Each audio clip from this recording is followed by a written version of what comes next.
In which of the following reactions does the amine behaves as an acid.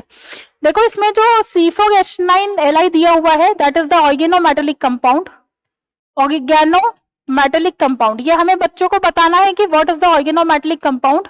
Organometallic compound क्या होते हैं, जिसमें carbon के साथ कोई मेटल बॉन्ड बनाता है, ठीक है, कार्बन के साथ कौन बॉन्ड बनाता है, कोई मेटल बॉन्ड बनाता है, उसको हम लोग बोलते हैं ऑर्गेनोमेटेलिक कंपाउंड। और ये किसकी तरह बिहेव करते हैं, एज ए ब्रॉन्स्टेड बेस की तरह बिहेव करते हैं।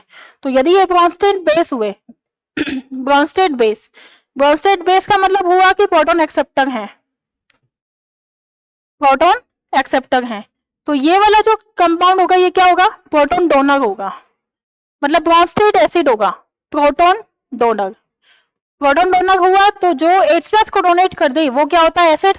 तो बेसिकली ये क्या होगा, ब्रॉन्स्टेड एसिड,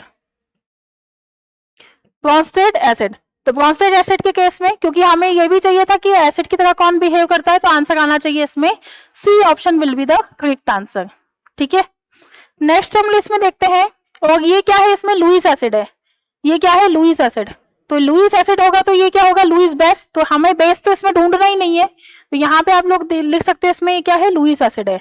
तो ये भी हमारा आंसर नहीं होगा। H2O के केस में देखें तो ये भी क्या है, ये H2O है, ये प्रोटॉन को एक्सेप्ट कर सकता है, प्रोटॉन एक्सेप्टर है।